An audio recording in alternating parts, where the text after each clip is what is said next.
Hi students, welcome to your new class. ഇന്നത്തെ ക്ലാസ്സിൽ നമ്മൾ ഡിസ്കസ് ചെയ്യാൻ പോകുന്ന ടോപ്പിക്കാണ് നെക്സ്റ്റ് ക്ലസ്റ്റർ സാമ്പിളിംഗ് എന്ന് പറയുന്നത്. അപ്പോൾ തീർച്ചയായിട്ടും എക്സ്പെക്ട് ചെയ്യുന്ന ഒരു പോർഷൻ തന്നെയാണ്. എന്താണ് ക്ലസ്റ്റർ സാമ്പിളിംഗ് എന്ന് പറഞ്ഞു കഴിഞ്ഞാൽ, അപ്പോൾ അതിൽ ഈ നോട്ട് ചെയ്ത പോയിന്റ് ആണ് എക്സാമിന് വേണ്ടി നിങ്ങൾ പഠിക്കേണ്ടത്. Cluster sampling is A probability sampling technique used when it is challenging or impractical to survey an entire population due to geographical spread, time constraints, resource limitation. ഈ ഒരൊറ്റ സെൻറ്റൻസിൽ തന്നെ കൃത്യമായിട്ട് പറയുന്നുണ്ട് എപ്പോഴാണ് നമ്മൾ ക്ലസ്റ്റർ സാമ്പിളിംഗ് ഉപയോഗിക്കുന്നത്. ഒരു പ്രോബബിലിറ്റി സാമ്പിളിംഗ് ടെക്നിക്കാണെന്നുള്ളതും നമുക്ക് എപ്പോഴാണോ നമ്മുടെ സർവേ ഒരു ഇംപ്രാക്ടിക്കൽ ആയിട്ട് മാറുന്നത്, കാരണം എൻറ്റയർ പോപ്പുലേഷൻ നമുക്ക് എടുക്കാൻ സാധിക്കാതെ വരിക, ചിലപ്പം അത് ജോഗ്രഫിക്കലി സ്പ്രെഡ് ചെയ്ത് കിടക്കുന്നതുകൊണ്ടായിരിക്കാം, അല്ലെങ്കിൽ നമുക്ക് അത്രയും സമയം അതിനുവേണ്ടി സ്പെൻഡ് ചെയ്യാൻ ഇല്ലാത്തതുകൊണ്ടായിരിക്കാം, അല്ലെങ്കിൽ നമ്മുടെ കയ്യിലുള്ള റിസോഴ്സ് ലിമിറ്റഡ് ആയിരിക്കാം. ഇങ്ങനെ വരുന്ന സമയങ്ങളിൽ യൂസ് ചെയ്യേണ്ട മെത്തേഡാണ് ക്ലസ്റ്റർ സാമ്പിളിംഗ് എന്ന് പറയുന്നത്. ക്ലസ്റ്റർ സാമ്പിളിങ്ങിൽ പോപ്പുലേഷനെ നമ്മൾ എന്ത് ചെയ്യും വെച്ച് കഴിഞ്ഞാൽ, ടോട്ടൽ പോപ്പുലേഷൻ എന്താണോ അതിനെ ഡിവൈഡ് ചെയ്യും. എങ്ങനെ? മ്യൂച്വലി എക്സ്ക്ലൂസീവ് ക്ലസ്റ്റേഴ്സ് ആയിട്ട്. മ്യൂച്വലി എക്സ്ക്ലൂസീവ് എന്ന് പറഞ്ഞു കഴിഞ്ഞാൽ, നമുക്ക് ഏതെങ്കിലും ഒരു ഈവൻറ്റ് സംഭവിക്കുമ്പം അത് മറ്റൊരു ഈവൻറ്റിൻ്റെ സംഭവമായിട്ട് യാതൊരു കണക്ഷനും ഇല്ലാതെ ഇരിക്കുന്നൊരവസ്ഥയാണ് മ്യൂച്വലി എക്സ്ക്ലൂസീവ് എന്ന് പറയുന്നത്. അപ്പോൾ ഇവിടെ എക്സാമ്പിൾ പറയുകയാണെന്ന് വെച്ചാൽ നിങ്ങൾക്ക് ക്ലിയർ ആയിട്ട് മനസ്സിലാവും. കാരണം ഇവിടെ നമ്മൾ റിസർച്ചർ ഒരു കാര്യം അനലൈസ് ചെയ്യാൻ വേണ്ടി പോവുകയാണ്. അതായത് ഏതെങ്കിലും ഒരു സ്പെസിഫിക് ആയിട്ടുള്ള മാനുഫാക്ചറർ ഇറക്കുന്ന സ്മാർട്ട് ഫോണിൻ്റെ ബാറ്ററീസിൻ്റെ ലൈഫിനെ കുറിച്ച് അനലൈസ് ചെയ്യാനാണ് നമ്മൾ പോകുന്നതെന്ന് വിചാരിക്കുക. അങ്ങനെ വരുന്ന സമയത്ത് ആ മാനുഫാക്ചറർ, അതായത് ഒരൊറ്റ മാനുഫാക്ചറർ ഉണ്ടാക്കുന്ന ഡിഫറെൻറ്റ് മോഡലുകൾക്ക് പറ്റുന്ന ഡിഫറെൻറ്റ് സ്മാർട്ട് ഫോൺ ബാറ്ററികളായിരിക്കും അയാൾക്കുണ്ടായിരിക്കാം. അപ്പോൾ ആ ഓരോ മോഡൽസ് ഇല്ലേ, അതിനെ നമ്മൾ ഓരോ ക്ലസ്റ്റർ ആയിട്ടാണ് തരംതിരിക്കുന്നത്. നമ്മൾ നേരത്തെ സ്ട്രാറ്റ പറഞ്ഞ പോലെ തന്നെയാണ് ഇവിടെ എന്ന് പറയുമ്പം ഈ ഒരു എക്സാമ്പിൾ നിങ്ങൾക്ക് കോട്ട് ചെയ്താൽ തന്നെ ക്ലിയർ ആവും. ഒരൊറ്റ മാനുഫാക്ചറെയാണ് നമ്മൾ അനലൈസ് ചെയ്തെടുക്കുന്നത്. പക്ഷേ അയാൾ ഉണ്ടാക്കുന്ന ഡിഫറെൻ്റ് ആയിട്ടുള്ള സ്മാർട്ട് ഫോൺ ബാറ്ററി, എന്തുകൊണ്ടാണ് സ്മാർട്ട് ഫോൺ ബാറ്ററി ഡിഫറെൻ്റ് ആവാൻ കാരണം ആ ഒരു കമ്പനിയുടെ തന്നെ ഡിഫറെൻറ്റ് മോഡലുകളുണ്ട്.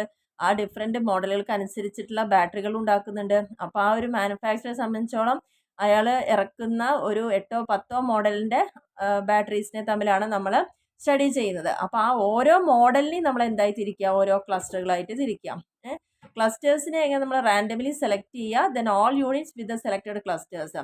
ഒരു മാനുഫാക്ചറർ 8 മോഡൽ ടൈപ്പ് ഫോണാണ് ഇറക്കുന്നതെങ്കിൽ 8 മോഡലുകളാണെങ്കിൽ 8 തരത്തിലുള്ള ബാറ്ററികളും ഇറക്കുന്നുണ്ടാവാം. അപ്പോൾ ആ 8 ബാറ്ററിയിൽ number 1 first cluster, number 2 second cluster, ആ ഓരോ ക്ലസ്റ്ററിൽ നിന്നും റാൻഡമായിട്ട് നമ്മൾ സെലക്ട് ചെയ്യുന്നു എന്നുള്ളതാണ് പറയുന്നത്. അതെല്ലാ ക്ലസ്റ്ററിയും കൂടി കൂട്ടിയതായിരിക്കും നമ്മുടെ സാമ്പിൾ എന്ന് പറയുന്നത്. ഓക്കെ, അപ്പോൾ ഇവിടെ 3 സ്റ്റെപ്പുകളാണ് ഇതിന് വേണ്ടിയിട്ട് യൂസ് ചെയ്യേണ്ടത്.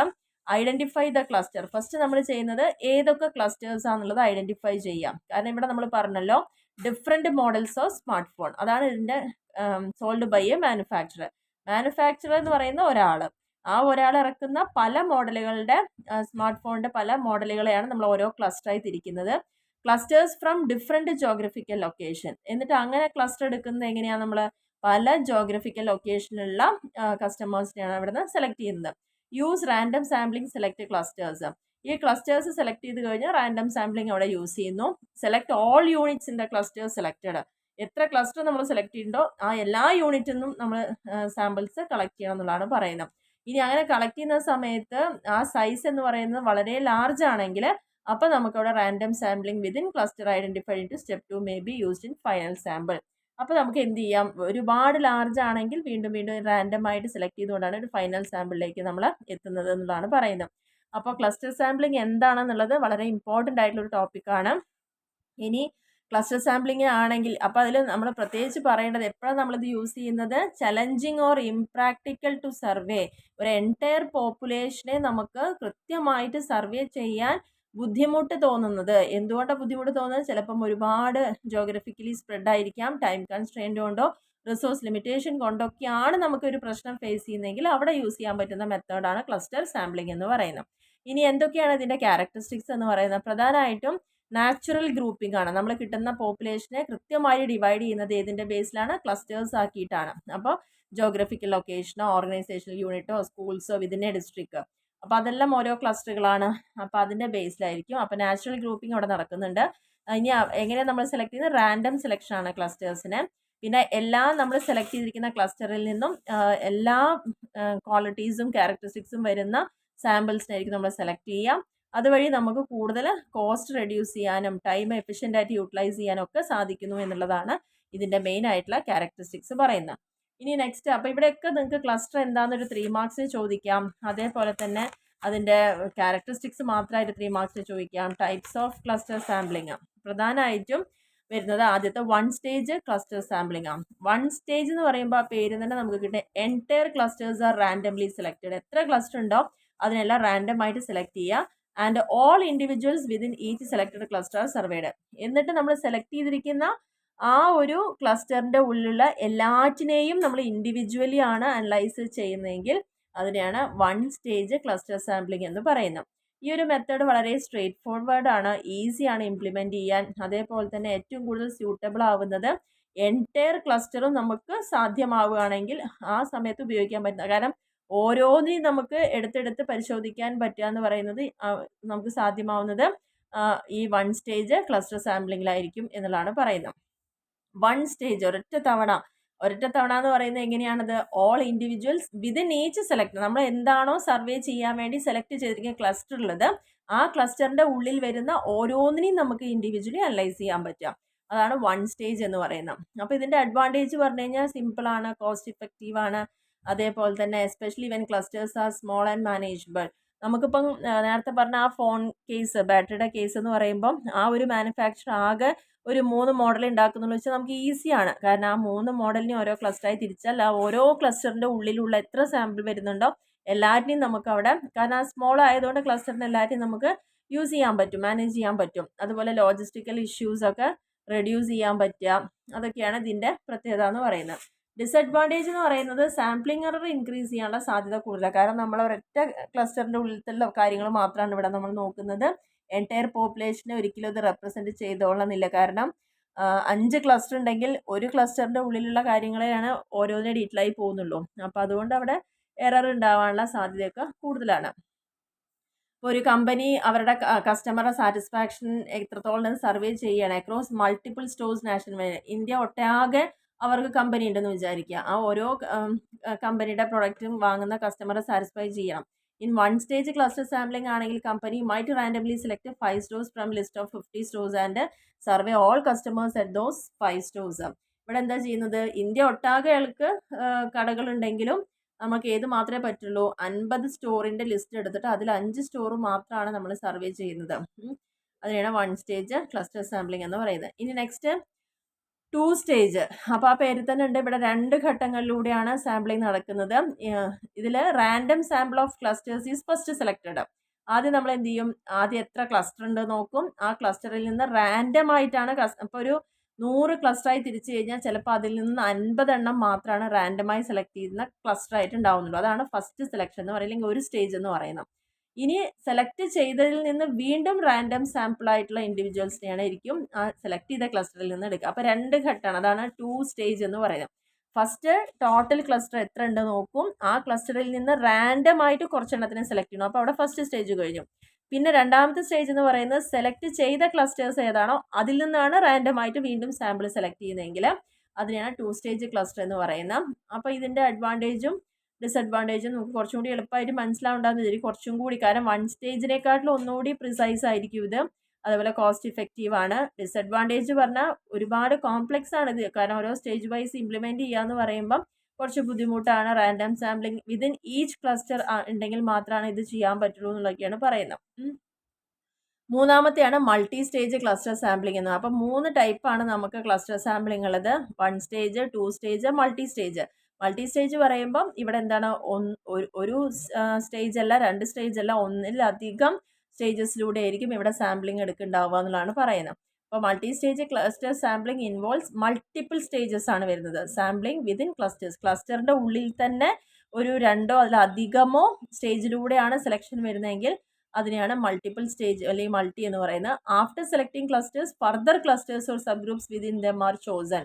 ആദ്യം ക്ലസ്റ്റർ സെലക്ട് ചെയ്യും, അതിൻ്റെ ഉള്ളിൽ നിന്ന് റാൻഡമായിട്ട് സെലക്ട് ചെയ്യുന്ന രണ്ടാമത്തെ സ്റ്റേജ്.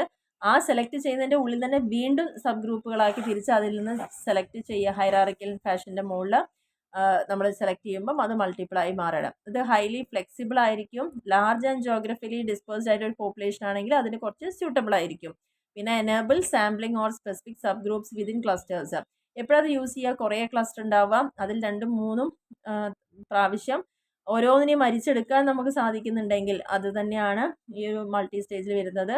ഡിസഡ്വാൻറ്റേജ് പറയുമ്പോൾ ഇങ്ങനെ തിരഞ്ഞെടുത്ത് വരിക എന്ന് പറയുമ്പോൾ ഒരുപാട് സമയം പോകും, ചിലവുണ്ടാവും, പിന്നെ ചിലപ്പം സാമ്പിളിംഗ് എറർ ഉണ്ടാവാനുള്ള, കാരണം ക്ലസ്റ്റർ കൃത്യമായി ഡിഫൈൻ ചെയ്തിട്ടില്ലെങ്കിൽ അവിടെ സാമ്പിളിംഗ് എററൊക്കെ ഉണ്ടാവാനുള്ള സാധ്യത ഉണ്ടായിരിക്കും എന്നുള്ളതാണ് പറയുന്നത്. ഇനി ക്ലസ്റ്റർ സാമ്പിളിംഗ് എവിടെയൊക്കെയാണ് യൂസ് ചെയ്യുന്നത്? ഒന്ന് പബ്ലിക് ഹെൽത്ത് ആൻഡ് എപ്പിഡമോളജിയിൽ, അതേപോലെ എഡ്യൂക്കേഷൻ റിസർച്ചിൽ, മാർക്കറ്റ് റിസർച്ചിൽ, സോഷ്യൽ സയൻസ് ആൻഡ് ഗവൺമെൻറ് സർവേയിൽ ഉപയോഗിക്കാറുണ്ട്. ഇനി ഈ ക്ലസ്റ്റർ സാമ്പിളിങ്ങിൻ്റെ അഡ്വാൻറ്റേജ് എന്ന് പറയുന്നത് എന്താ? വളരെ കോസ്റ്റ് ആൻഡ് ടൈം എഫിഷ്യൻസി ഉള്ള ഒരു മെത്തേഡാണ്. അതേപോലെ തന്നെ നമുക്ക് എളുപ്പത്തിൽ ഇംപ്ലിമെൻറ്റ് ചെയ്യാം. നമ്മൾ നേരത്തെ പറഞ്ഞ പോലെ ലാർജ് പോപ്പുലേഷനാണ്, അതും പ്രത്യേകിച്ച് പല ഭൂവിഭാഗങ്ങളിൽ കിടക്കുന്ന ഒരു പോപ്പുലേഷനും കൂടിയാണെങ്കിൽ അവിടെ നമ്മൾ യൂസ് ചെയ്യാം. എന്നുവെച്ചാൽ ജോഗ്രഫിക്കൽ ഏരിയ ഡിഫറെൻ്റ് ആയിരിക്കുമല്ലോ. അപ്പോൾ ആ പല ജോഗ്രഫിക്കലി ഡിസ്പേഴ്സ്ഡ് ആയിട്ടുള്ള പോപ്പുലേഷൻ ആണെങ്കിലും ലാർജ് നമ്പറും ആണെങ്കിലും നമുക്കിത് യൂസ് ചെയ്യാൻ പറ്റുന്ന ഒരു മെത്തേഡാണ്. ലാർജ് പോപ്പുലേഷന് വളരെ സാധ്യതയുള്ളൊരു മെത്തേഡ് കൂടിയാണ് ഈ ഒരു ക്ലസ്റ്റർ സാമ്പിളിംഗ് എന്ന് പറയുന്നത്. ഇനി ഇതിൻ്റെ ലിമിറ്റേഷൻ, അപ്പോൾ ഇത് വളരെ ഇമ്പോർട്ടൻ്റ് ആണ്, എസ്സേക്ക് വരെ സാധ്യത ഉണ്ട്. എന്താണ് ക്ലസ്റ്റർ സാമ്പിളിംഗ്, അതിൻ്റെ ഡിഫറെൻറ്റ് ടൈപ്സ്, അതിൻ്റെ ലിമിറ്റേഷൻ, അതേപോലെ അതിൻ്റെ അഡ്വാൻറ്റേജസ്. അപ്പോൾ ഇത്രയും കാര്യങ്ങൾ ഇവിടെ പറയുന്നുണ്ട്. ലിമിറ്റേഷൻ എന്ന് പറയുന്നത് ക്ലസ്റ്റർ സാമ്പിളിങ്ങിൻ്റെ സാമ്പിളിംഗ് എറർ വളരെ കൂടുതലായിരിക്കും. നമുക്ക് കൃത്യമായിട്ട് ചിലപ്പോൾ പ്രിസൈസ് ആയിട്ടുള്ളൊരു അനാലിസിസ് നടത്തിക്കൊള്ളാൻ പറ്റിക്കൊള്ളുന്നില്ല. പിന്നെ റിസ്ക് ഓഫ് ഹോമോജിനസ് ക്ലസ്റ്റേഴ്സ്, നമ്മൾ എടുക്കുന്ന ക്ലസ്റ്റേഴ്സ് ഹോമോജിനസ് ആയിരിക്കാം. ഇപ്പോൾ എക്സാമ്പിൾ ഇവിടെ പറയുന്നുണ്ട്, city where residents share similar socio economic characteristics. നമ്മളൊരു സിറ്റിയിൽ താമസിക്കുന്ന ആളുകളുടെയാണ് അനലൈസ് ചെയ്യുന്നത് വെച്ചാൽ അവരൊക്കെ ഒരേ സോഷ്യോ എക്കണോമിക് ക്യാരക്ടറിസ്റ്റിക്സ് ഉള്ളവരായിരിക്കും. അപ്പോൾ അങ്ങനെ ഒരേ രീതിയിൽ വരുമ്പോൾ ഹോമോജിനസ് ആയിട്ടുള്ള ക്ലസ്റ്റർ വരുമ്പോൾ അവിടെ result may not be generalised.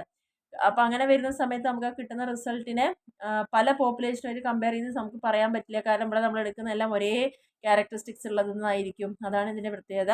Complex analysis requirements, പിന്നെ പെട്ടെന്നൊന്നും ഈസി ആയിട്ട് ഇതിനെ അനലൈസ് ചെയ്യാൻ പറ്റില്ല. വളരെ, കാരണം ഡാറ്റ അനാലിസിസ് എന്ന് പറയുന്നത് ക്ലസ്റ്റർ ഡിസൈനിൽ ഒരു ബയാസ് ഇല്ലാതെ ആക്കണം. അപ്പോൾ ക്ലസ്റ്റർ സ്ട്രക്ചർ ഇഗ്നോർ ചെയ്യുകയാണെന്ന് വെച്ചാൽ തീർച്ചയായിട്ടും അത് ഇന്നാക്യുറേറ്റ് എസ്റ്റിമേറ്റ്സ് ആയിരിക്കും അവിടെ ഉണ്ടായിരിക്കുക എന്നാണ് പറയുന്നത്. അപ്പോൾ ഇതോടെ നമ്മുടെ ഈ ഒരു ടോപ്പിക് ഇവിടെ കഴിയണം. നമ്മൾ പഠിച്ചത് സാമ്പിളിംഗ് മെത്തേഡാണ്. അതിന് പ്രോബബിലിറ്റിക്കും ഉണ്ട്, നോൺ പ്രോബബിലിറ്റിക്കും ഉണ്ട്. അതിൽ പ്രോബബിലിറ്റി തന്നെ റാൻഡും സ്ട്രാറ്റിഫൈഡും ഉണ്ടായിരുന്നത്. അത് കഴിഞ്ഞ ശേഷം ക്ലസ്റ്റർ സെപ്പറേറ്റ് നമ്മൾ അതിൻ്റെ അണ്ടറിൽ എടുത്തു. അപ്പോൾ അതിൻ്റെ എല്ലാം കഴിഞ്ഞു. ഇനി ആ പ്രോബബിലിസ്റ്റിക് സാമ്പിളിങ്ങിൻ്റെ ഒരു ഇമ്പോർട്ടൻസ് ഇവിടെ പറയുന്നുണ്ട്. സാമ്പിളിംഗ് എറർ എസ്റ്റിമേറ്റ് ചെയ്യാനും ജനറലൈസ് ചെയ്യാനും സ്റ്റാറ്റിസ്റ്റിക്കൽ ഇൻഫറൻസ് എടുക്കാനൊക്കെയാണ് പ്രോബബിലിസ്റ്റിക് സാമ്പിളിംഗ് മെത്തേഡ് യൂസ് ചെയ്യുന്നത്. പിന്നെ ഇത് എവിടേക്കാണ് അപ്ലൈ ചെയ്യുന്നത് വെച്ചാൽ ഹെൽത്ത് കെയറിലും മാർക്കറ്റ് റിസർച്ചിലും സോഷ്യൽ സയൻസിലും എഡ്യൂക്കേഷനിലും ഒക്കെ യൂസ് ചെയ്യുന്നുണ്ട്. അപ്പോൾ ക്വസ്റ്റ്യൻ വരുമ്പോൾ പ്രത്യേകിച്ച് ശ്രദ്ധിക്കണം. നിങ്ങളുടെ ക്വസ്റ്റ്യനിൽ പ്രോബബിലിസ്റ്റിക് സാമ്പിളിംഗ് ആണ് ചോദിക്കുന്നതെങ്കിൽ കൊടുക്കേണ്ട ആൻസർ ഇതാണ്. ഇത് യൂസ് ചെയ്യുമ്പോൾ നമുക്ക് ഒരുപാട് ബയാസസ് മിനിമൈസ് ചെയ്യാൻ പറ്റുക, സ്റ്റാറ്റിസ്റ്റിക്കലി ഇൻഫറൻസ് എടുക്കാൻ നമുക്ക് സാധിക്കുക, റെപ്രസെൻറ്റേറ്റീവ്നെസ്സിനെ ഇംപ്രൂവ് ചെയ്യാൻ വേണ്ടി പറ്റുക. ഇത്രയാണ് ഇതിൻ്റെ ഒരു മെറിറ്റ് ആയിട്ട് പറയുന്നത്. ഇനി ഈ ഒരു പ്രോബബിലിസ്റ്റിക് സാമ്പിളിംഗ് കൊണ്ടുള്ള ഡിസഡ്വാൻറ്റേജസ് എന്താണെന്ന് വെച്ച് കഴിഞ്ഞാൽ ഇത്രയും ഡീറ്റെയിൽ ആയിട്ട് നമ്മൾ പോകുന്ന സമയത്ത് ഒരുപാട് ചിലവ് ഉണ്ടാവാനും ഒരുപാട് സമയമൊക്കെ ഇത്തരത്തിലുള്ള കാര്യങ്ങൾക്ക് ആവശ്യമാണ്. ആൻഡ് പോപ്പുലേഷൻ ഡാറ്റ ആവശ്യത്തിന് നമുക്ക് കിട്ടിയിട്ടുണ്ടെങ്കിൽ മാത്രമേ ഇതെല്ലാം ചെയ്യാൻ പറ്റുള്ളൂ. Complete and up to date ആയിട്ടുള്ള ഇൻഫർമേഷൻ ഉള്ള സമയത്ത് മാത്രമാണ് ഈ ഒരു മെത്തേഡ് അഡോപ്റ്റ് ചെയ്യാൻ പറ്റുള്ളൂ. കാരണം എപ്പോഴും അത് പൂർണ്ണമായി കിട്ടുക എന്ന് പറയുന്നത് സാധ്യമായൊരു കാര്യവുമല്ല. റിസ്ക് ഓഫ് നോൺ റെസ്പോൺസസ്, ഇനി എത്ര നമ്മൾ സാമ്പിൾ എടുത്താലും നമുക്ക് വരുന്ന റെസ്പോണ്ടൻസ് കൃത്യമായി റെസ്പോൺസ് ചെയ്തിട്ടില്ലെങ്കിലും, കാരണം ലാർജ് ഡാറ്റയാണ്, പക്ഷെ എല്ലാവരും കൃത്യമായി നമുക്ക് വേണ്ട വിവരങ്ങൾ തന്നിട്ടില്ലെങ്കിലും നമുക്ക് അതിൻ്റെ ഉത്തരം കൃത്യമായിട്ട് ആക്യുറേറ്റ് ആയിട്ട് എടുക്കാൻ പറ്റില്ല എന്നാണ് പറയുന്നത്. അപ്പോൾ ഇത്രയാണ് നമ്മുടെ മെയിൻ ആയിട്ടുള്ള കാറ്റഗറിയിൽ വരുന്ന പ്രോബബിലിറ്റി സാമ്പിളിങ്ങിനെ കുറിച്ച് പറയാനുണ്ട്. അപ്പോൾ നമ്മുടെ അടുത്ത ടോപ്പിക് എന്ന് പറയുന്നത് രണ്ടാമത്തെ മെയിൻ കാറ്റഗറിയാണ് നോൺ പ്രോബബിലിറ്റി സാമ്പിളിംഗ് എന്ന് പറയുന്നത്. അപ്പോൾ ഒരു പോർഷൻ ഇവിടെ കംപ്ലീറ്റ് ആയിട്ടുണ്ട്. നമ്മൾ ഡീറ്റെയിൽ ആയിട്ട് സാമ്പിളിംഗ് എന്താണ്, പോപ്പുലേഷൻ എന്താണ്, കൺസെപ്റ്റ് എന്താണ്, സാമ്പിളിങ്ങിൻ്റെ പ്രോസസ്സ് എന്താണ്, അതേപോലെ സാമ്പിളിങ്ങിനെ 2 തരമായി ഡിവൈഡ് ചെയ്യുന്നുണ്ട്. പ്രോബബിലിറ്റിക്കായിട്ടുള്ളത്, അതിൻ്റെ അണ്ടറിൽ വരുന്ന ഓരോന്നിൻ്റെയും അഡ്വാൻറ്റേജും ഡിമെറിറ്റുകളും അതേപോലെ അതിൻ്റെ ക്യാരക്ടറിസ്റ്റിക്സും എന്താണ് ആ സാമ്പിളിംഗ് മെത്തേഡ് എന്നുള്ള കാര്യങ്ങൾ അതെല്ലാം കൃത്യമായിട്ട് മനസ്സിലാക്കുക. വളരെ ഇമ്പോർട്ടൻ്റ് ആണ്. ഇതിലൊരു പോയിന്റ് നമുക്ക് ഒഴിവാക്കാനില്ല. 3 മാർക്സിനും 6 മാർക്സിനും ഈവൻ ക്ലസ്റ്റർ ഒരു എസ്സേക്ക് വരെ സാധ്യതയുള്ള ഒരു ക്വസ്റ്റ്യൻ കൂടിയാണ്. അപ്പോൾ എടുത്ത കാര്യങ്ങൾ എല്ലാവർക്കും ക്ലിയർ ആയി എന്ന് വിചാരിക്കുന്നു. Okay, thank